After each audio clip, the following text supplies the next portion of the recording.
sa ngayon, kailangan ko talaga ang tulong. Dahil nga sa sakit ko na makapagpagamot. Minsan, yung kapatid ko nagbibigay sa akin doon sa Pangasinan. Kaya po, magpapasalamat ako na dumapin ito programa na nasa linhan ko. Hindi ko akalain na mapili ako.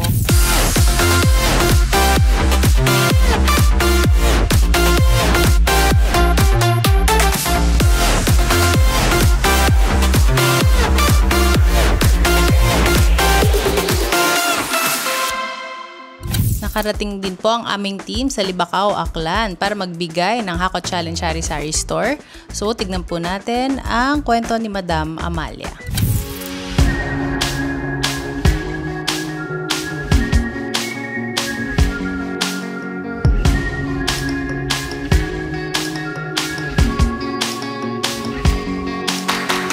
Ako po si Amalia Sendo ng Hanlod, Libacao, Aklan. Ako po ay may sakit, hindi po ako makapagtrabaho. Yung ginagawa ko lang po ay nagdudugtong din po ng abaka ng pinya. Napakahirap po, pero yun ay tinitiis ko lang para lang makapera. Sa ngayon po, malaki talaga ang problema ko dahil sa anak ko na nag-aaral. College po siya, graduating na.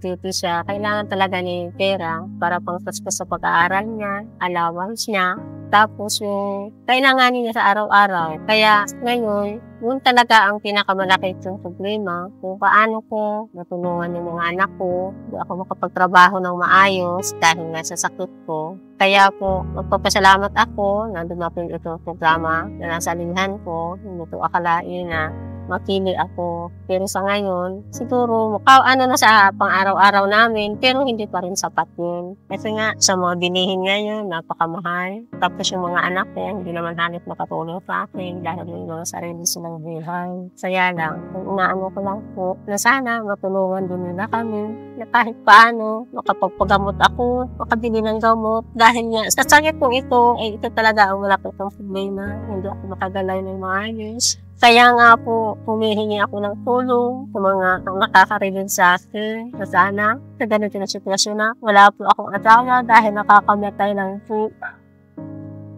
May 1 linggo ng panahimik. Kaya nasakit talaga sa side ko, sa mga anak ko. Pero ito ay tinas kong pinakaya dahil na lang sa mga anak ko na sana po sa panahon na yun, nanghirap talaga ng buhay. Itong dumating sa akin na kahit na konti o malaki, pinapasalamatan ko na po dahil sa pang-araw-araw namin. Mataspasan ko na. Hindi na ako hihingi sa mga anak ko kasi kahit nga po mga anak ko yun, pero nahihiya rin ako sa kanila. Kasi minsan, hihingi ako. Gabi nila, walang pera.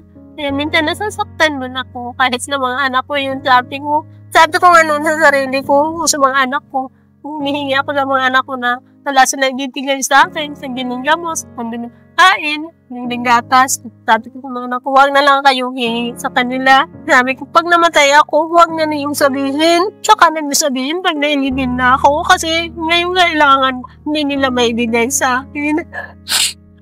Kaya masakit talaga sa mga anak ko, no? Parang minsan, masakit talaga sa kanila. May mga trabaho din sila. Oo, may mga sarili silang pamilya. Sabi ko, hindi naman lahat siguro yung nasa pamilya nila. Kahit paano, bigyan naman nila ako. Kasi nga, sana hindi ko na masasabi yun. Dahil simple anak ko yun. Mga anak ko, parang nahihiya rin ako. Pero sa ngayon, kailangan ko talaga ang tulong. Dahil nga sa sakit ko, na makapagpagamot. Minsan, yung kapatid ko nagbibigay sa akin doon sa Pangasinan. So, 2023, sa hospital po ako. Kasi yung paa ko, nakapa ako ng pako dyan sa mga manuka namin dati. Naoperahan yun, matagal ako sa hospital. Yung kapatid ko na yung tumulong sa akin doon sa Pangasinan. Nung makalabas ako ng hospital, pinapunta niya ako doon. Kumusta naman po yung nararamdaman niyo ngayon? Yun nga po, manhidi po mga paa ko. Gusto mga kamay ko, hindi ako walang lakas to. Kaya pag may ginagawa ako na mabigat, hindi ko kaya. O nagbitukas ng mga na yan, hindi ko kaya. Kaya nasakit ang ulo ko, kaya natutulog na lang ako. Pag wala akong gamot, yan o. Nabanggit niyo po na nagdudugtong kayo ng abaka. Kumusta naman po yung kita po ninyo doon? Yun po, ang kita ay hindi po sapat kung yun ang aasahan ko. Sa 1 linggo kong dugtong-dugtong, buti ko makabot ako ng 300. Sa 300 na yun, sabi ko, parang gatas lang mabili ko no. Ngayon, yung pagkain namin, hindi ko na kayang bilhin. So, sa sobrang hirap po ng buhay, no, ma'am, paano nyo po ito nairaraos araw-araw? Yun nga, kung nagkasakit na ako, na hindi na ako nakapagtrabaho na maayos, humihingi ako ng tulong sa kapatid ko, nangungutang po ako. Marami ko ako utang, mga loan ako, lalo na nung namatay ng asawa ko. Wala talaga akong hawak ng pera. Huli na yung may mga sumulong sa amin. Nahihiram ako sa mga kaibigan para pambili ng kape, asukal, para sa ipapakain namin sa nagdadasal araw-araw. Ngayon po, yun nga ang problema ko dahil sinisingil na nga ako ng mga pinautangan ko. Pero inaano ko, hintay-hintay na lang tayo kasi wala talaga akong pera. Bago lang kami naman kanya. Yung asawa ko naman, wala namang iniwan na kung na pwede ko naman na kami makatulong sa amin dahil nagtatrabaho nga siya, pero wala nang binibigay sa akin. Nabanggit niyo po na kakawala lang po ng asawa niyo. Kumusta naman po kayo?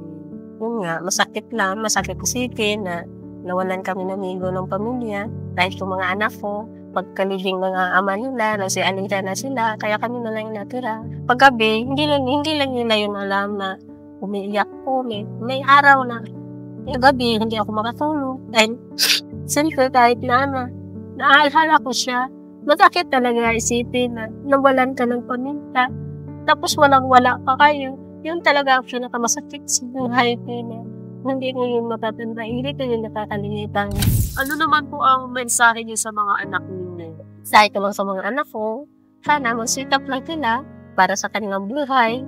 Gawin nila yung nagawa ko kung ano mang hirap na dumating sa buhay nila. Hindi naman lahat ng oras nasaya sila o may pera sila. Ganun. Masabi ko lang sa kanila, kung walang-wala talaga, hanap ng paraan. Yun lang sinagawa ko noon. Hanap ng paraan, mangutang. Di bali na mangutang, sabi ko, wag lang magnakaw. Yun lang nasasabi ko noon. Na kahit na mabaon ako sa utang, at least sabi ko, yung inuutang ko, hindi ko naman ginibisyo, hindi ko gininom, hindi ko sumutibay, binibili ko ng mga pagkain, kailangan ng mga anak ko sa eskwelahan, kasi nag-aaral sila, kahit na paano paaral ko sila. Bakit po kayo sumali sa Hakot Challenge, Sari-Sari Store Edition ni Miss Marisol Quinto? Kasi matagal na talaga pangarap ko yun na sana magkaroon ako ng sari-sari store para pang kabuhayan. Kahit saan naman sumasali kami sa mga Facebook na yung mga promo na nakikita ko, parang ko, sabi ko sasali rin tayo, baka sakano manano rin tayo kay Marisol Quinto. Ano naman po ang mensahe nyo kay Miss Marisol Quinto? Yun po ang napapasalamat po ako na marami dahil sa tulong niya na ngayon, natanggap ko na yung grocery na yun. Sana po ay lumago para naman may pagkukunan ako sa araw-araw. Kaya maraming salamat talaga, Ma'am Marisol Quinto.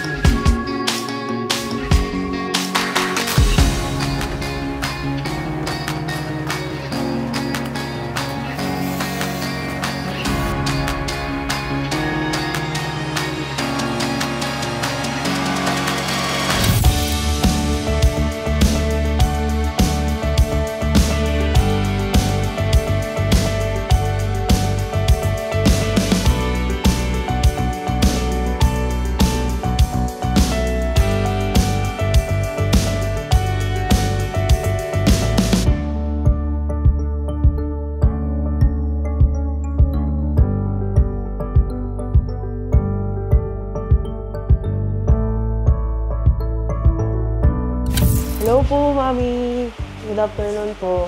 Nandito po ulit ang team ng Hakot Challenge para ibigay po sa inyo yung groceries nyo. Since patapos na po yung sari-sari store ninyo, pwede na po tayo mag-unload ng groceries. Magandang hapon po, Ma'am Marisol Quinto. Ito na po yung grocery na binigay mo sa akin. Maraming salamat po at natanggap po na po. Dito po yung mga staff nyo. Kaya malaking pasasalamat ko sa inyo dahil sa tulong na hinatid nyo sa akin. Maraming salamat po, Ma'am Quinto.